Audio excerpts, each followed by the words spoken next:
샬롬, 요한복음 묵상 우리 계속하고 있습니다. 오늘도 말씀 기대하시죠? 기도하겠습니다. 사랑하는 주님, 말씀을 펴놓고 그 앞에 앉아 말씀이 기대된다는 것, 이것이 정말 기적입니다. 우리 삶에 말씀을 기대하는 이 놀라운 기적을 오늘 아침에도 허락해 주셔서 감사합니다. 말씀으로 우리를 가르쳐 주십시오. 예수님의 이름으로 기도합니다. 아멘. 아멘. 뭔가 열심히 준비했는데 내 마음대로 안 될 때 여러분 참 속상하죠. 내 인생의 가장 기쁜 날 갑자기 낭패를 당한다. 상상도 하기 싫은 끔찍한 일이죠. 기대와 설렘으로 뭔가를 준비했는데 뭐가 자꾸 부족해요. 이것처럼 발 동동 구르게 만드는 일 없잖아요. 오래 준비한 결혼식에 이런 일이 일어났다면, 중요한 모임을 잘 준비했는데 뭔가 부족해서 창피를 당하고 그리고 모멸감을 느낀다. 상상할 수 없는 일이죠. 이럴 때 우리가 웃지만 웃는 게 아니잖아요. 오늘 우리가 읽은 본문의 이야기는 우리가 너무 잘 아는 이야기고요. 바로 이런 이야기죠. 그런데 여러분, 잘 알기 때문에 잘 들어보셔야 돼요. 성경을 잘 읽는 방법 중에 하나가 뭔 줄 아세요? 처음 읽는 것처럼 그렇게 오늘 말씀을 들어보셨으면 좋겠네요. 요한복음 2장 1절에서 12절 말씀입니다. 제2장. 사흘째 되던 날, 갈릴리 가나에 혼례가 있어 예수의 어머니도 거기 계시고 예수와 그 제자들도 혼례 청함을 받았더니 포도주가 떨어진지라. 예수의 어머니가 예수에게 이르되, 저들에게 포도주가 없다. 여자여, 나와 무슨 상관이 있나이까? 내 때가 아직 이르지 아니하였나이다. 그의 어머니가 하인들에게 이르되, 너희에게 무슨 말씀을 하시든지 그대로 하라. 거기에 유대인의 정결 예식을 따라 두세 통 되는 돌 항아리 6이 놓였는지라. 예수께서 그들에게 이르시되, 항아리에 물을 채우라. 하신즉 아귀까지 채우니 이제는 떠서 연회장에게 갖다 주라. 하심에 갖다 주었더니 연회장은 물로 된 포도주를 맛보고도 어디서 났는지 알지 못하되 물떠온 하인들은 알더라. 연회장이 신랑을 불러 말하되, 사람마다 먼저 좋은 포도주를 내고 취한 후에 낮은 것을 내거늘 그대는 지금까지 좋은 포도주를 두었도다. 예수께서 이 첫 표적을 갈릴리 가나에서 행하여 그의 영광을 나타내시며 제자들이 그를 믿으니라. 그 후에 예수께서 그 어머니와 형제들과 제자들과 함께 가버나움으로 내려가셨으나 거기에 여러 날 계시지는 아니하시니라. 아멘. 자, 오늘 본문을 보니 눈에 확 들어오는 단어가 하나 있죠. 포도주가 떨어진지라.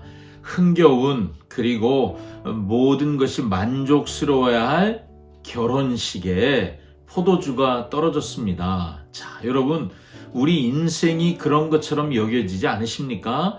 아무리 잘 준비해도 언젠가는 기쁨이 고갈돼 버리죠. 사랑이 식어버리죠. 건강이 바닥나 버리죠. 그것이 우리 인생 아닌가요? 예수님의 어머니 마리아가 예수님께 급히 달려가 문제를 알려주지요. 그런데 예수님의 대답이 냉정한 것처럼 들립니다. 여자여, 나와 무슨 상관이 있나이까? 내 때가 아직 이르지 아니하였나이다. 4절이죠. 여기서 여자여 라는 말은 하대하는, 그런 무시하는 말은 아닙니다. 물론 이때 당시에 이 단어는 존대하는 그런 존칭이었습니다. 그렇지만 나와 무슨 상관이 있나이까? 이 말은 분명히 선을 딱 긋는 그런 표현은 맞잖아요. 이런 뜻 아니겠어요? 어머니, 나는 육신의 효도를 하기 위해서 여기 있는 게 아닙니다. 나는 하나님의 뜻을 따라 하나님의 때에만 일하는 메시아입니다. 이런 고백을 예수님이 선언하시는 거죠. 난 지금 메시아로 있습니다. 이게 첫 번째 표적이라고 하는 게 너무 중요한 거죠. 예수님은 메시아로 일하시는 거예요. 그런데 마리아의 태도를 우리가 다시 보게 됩니다. 하인들에게 뭐라고 얘기를 하죠? 무슨 말씀을 하시든지 그대로 하라. 여러분, 기적을 보길 원하십니까? 저는 이것이 기적을 부르는 믿음이라고 말하고 싶습니다. 이해되지 않아도 순종할 준비를 시키는 표현이잖아요. 내 안에 이런 태도가 있나요? 이해되지 않지만 하나님의 말씀 앞에 또 원하지 않지만 순종할 준비가 되셨나요? 오늘 우린 이런 질문을 하며 말씀을 좀 계속 볼 필요가 있습니다. 예수님이 돌 항아리 6에 물을 채우라 하십니다. 이 항아리는 정결 예식, 그러니까 손을 씻는 물입니다. 유대인들은 이걸 굉장히 중요하게 여겼죠. 그리고 이 정결 예식이라는 이 표현이 주는 뉘앙스는 이런 거예요. 유대인들이 그렇게 끔찍하게 중요하게 여기는 것, 그게 뭐예요? 율법, 형식. 이게 아마 돌 항아리는 그걸 상징하는 거죠. 하지만 여러분, 이 율법과 형식이라는 것으로는 사람의 마음을 씻거나 기쁘게 해줄 수 없다는 것, 이것이 오늘 말씀이 보여주는 것 아니겠습니까? 하인들이요, 예수님의 말씀을 따라 물을 항아리에 아귀까지 채웁니다. 여러분, 이게 뭘 의미하죠? 끝까지 순종했다는 거예요. 순종하는 척 하지 않았습니다. 순종을 조금 하다가 그만두지도 않았습니다. 끝까지 순종했습니다. 예수님의 다음 명령이 뭐였죠? 이제는 떠서 연회장에게 주라. 이 피로연을 책임지고 있는 사람이 이 물이 아니라 포도주라는 걸 증명하게 해라, 이런 말씀이죠. 맹물인 줄 알아요. 왜요? 자기들은 물을 부었으니까. 그런데 갖다 주라는 거예요. 포도주로 볼 거 아니에요? 근데 난 알아, 이게 물이라는 걸. 그런데 순종할 수 있나요? 하인들이 끝까지 순종하는 게 여기서도 드러나죠. 순종했습니다. 그리고 연회장이 맛을 봤는데 이것이 진짜 포도주예요. 그리고 연회장이 감탄하잖아요.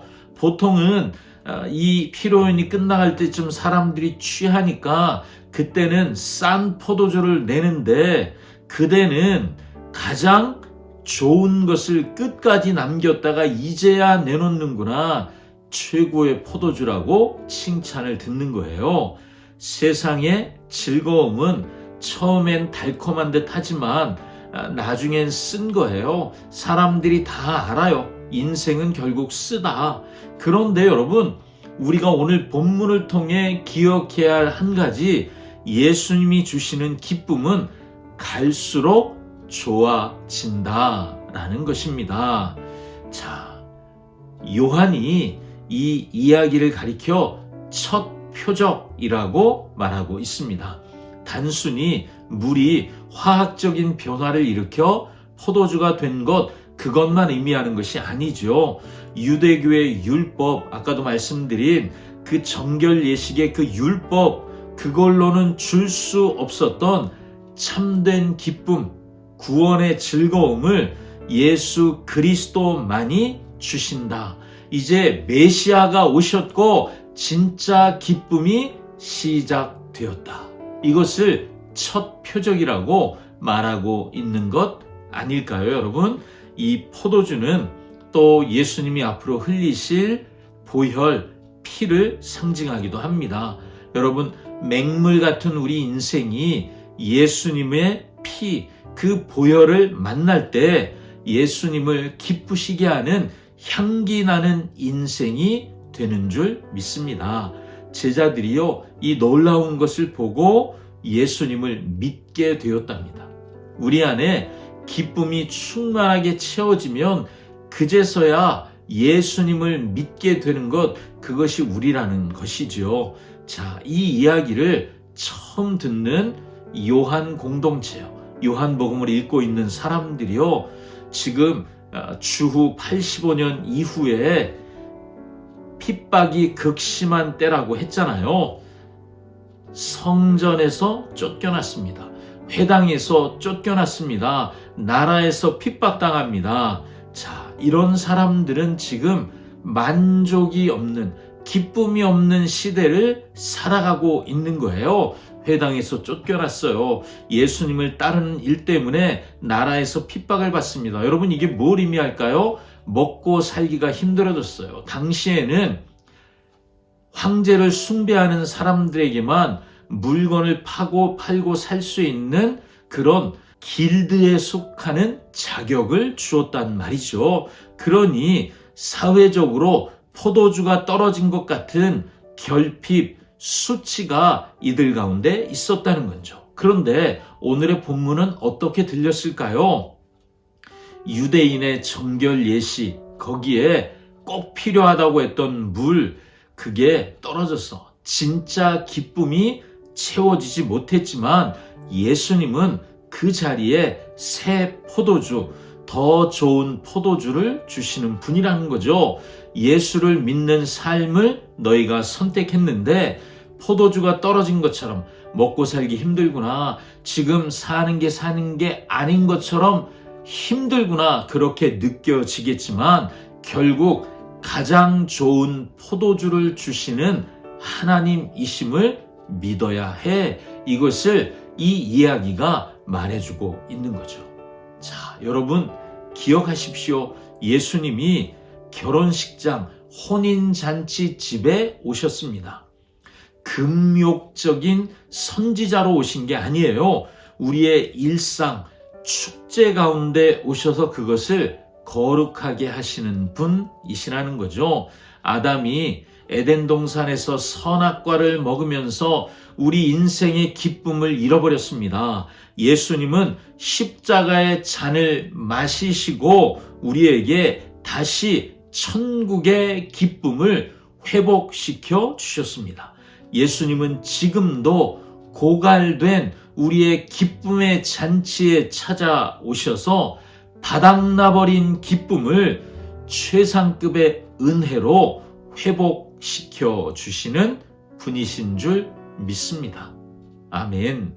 자, 여러분의 인생에 포도주가 떨어지셨어요? 기쁨이 사라졌습니까? 의무감으로 어쩔 수 없이 예배 드리고 계십니까? 신앙생활이 맹물처럼 밋밋하십니까? 그 빈 항아리 들고 오늘 주님 앞에 나아가십시오. 나의 빈 잔을 들고 내 텅 빈 마음을 들고 주님 앞에 나아가십시오. 그리고 하인들처럼 순종하십시오. 그렇게 할 때 내 이성으로 이해되지 않는 순종의 자리에 나가기 시작할 때 맹물이 변하여 포도주 되는, 밋밋한 삶이 변하여 기쁨의 삶이 되는 그 놀라운 일을 경험하실 것입니다. 누구만 알았죠? 물도온 하인들만 알더라. 아멘. 기도하겠습니다. 사랑하는 주님, 인생의 잔치에 포도주가 떨어져서 우리는 정말 곤고합니다. 형식만 남고 기쁨을 잃어버린 빈 항아리 같은 내 마음에 예수님의 보혈, 성령의 세수를 채워 주시옵소서. 말씀대로 그대로 하라는 말씀에 순종해 물이 변하여 포도주 되는 이 놀라운 기쁨을 우리 삶에 누릴 수 있기를 소원합니다. 예수님의 이름으로 기도합니다. 아멘. 아멘. 예수님만 주시는 기쁨 정말 회복되길 원합니다. 샬롬.